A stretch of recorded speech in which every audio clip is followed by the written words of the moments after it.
ഇന്ന് എനിക്ക് നിങ്ങളോട് പറയാനുള്ള പ്രധാന കാര്യം സ്നേഹത്തെക്കുറിച്ചാണ്. സ്നേഹത്തെക്കുറിച്ച് പല ആളുകളും പല രീതിയിൽ പറഞ്ഞിട്ടുമുണ്ട്. എന്നാൽ എന്താണ് സ്നേഹം, എന്തല്ല സ്നേഹം എന്നുള്ള കാര്യം നമ്മൾ മനസ്സിലാക്കിയാൽ മാത്രമേ നമ്മൾ യഥാർത്ഥത്തിൽ സ്നേഹമുള്ളവരാണോ അല്ലയോ എന്ന് മനസ്സിലാക്കാൻ കഴിയും. ദൈവത്തിൻ്റെ വചനത്തിൽ ഇങ്ങനെ എഴുതിയിരിക്കുകയാണ്: ഞാൻ മനുഷ്യരുടെയും ദൂതന്മാരുടെയും ഭാഷകൾ സംസാരിച്ചാലും എനിക്ക് സ്നേഹമില്ല എങ്കിൽ ഞാൻ മുഴങ്ങുന്ന ചെമ്പോ ചിലമ്പുന്ന കൈത്താളമോ അത്രേ. എനിക്ക് പ്രവചനപരമുണ്ടായിട്ട് സകല മർമ്മങ്ങളും സകല ജ്ഞാനവും ഗ്രഹിച്ചാലും മലകളെ നീക്കുവാൻ തക്ക വിശ്വാസമുണ്ടായാലും സ്നേഹമില്ല എങ്കിൽ ഞാൻ ഏതുമില്ല. എനിക്കുള്ളതെല്ലാം അനുദാനം ചെയ്താലും എൻ്റെ ശരീരം ചുടുവാൻ ഏൽപ്പിച്ചാലും സ്നേഹമില്ലെങ്കിൽ എനിക്ക് ഒരു പ്രയോജനവുമില്ല. സ്നേഹം ദീർഘമായി ക്ഷമിക്കുകയും ദയ കാണിക്കുകയും ചെയ്യുന്നു.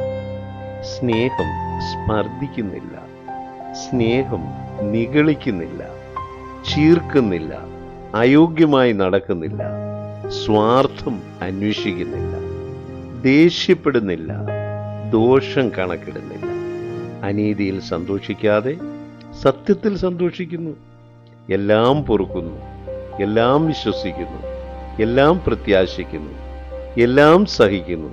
സ്നേഹം ഒരിക്കലും പരാജയപ്പെടുകയില്ല. ഇതാണ് യഥാർത്ഥ സ്നേഹത്തിൻ്റെ നിർവചനം. ഇത് വായിച്ചതിന് ശേഷം, അല്ലെങ്കിൽ ഇത് കേട്ടതിന് ശേഷം, നമുക്ക് ഓരോരുത്തർക്കും നമ്മളെക്കുറിച്ചൊന്ന് വിലയിരുത്താം.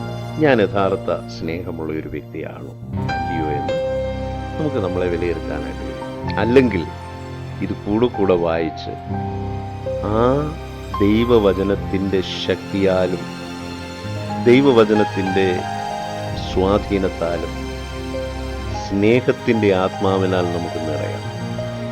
യഥാർത്ഥ സ്നേഹമുള്ളവരായി ഈ ഭൂമിയിൽ നമുക്ക് ജീവിക്കാം. നമുക്കൊരിക്കലും പരാജയപ്പെടേണ്ട ആവശ്യം വരികയില്ല. പ്രാർത്ഥിക്കുന്നു.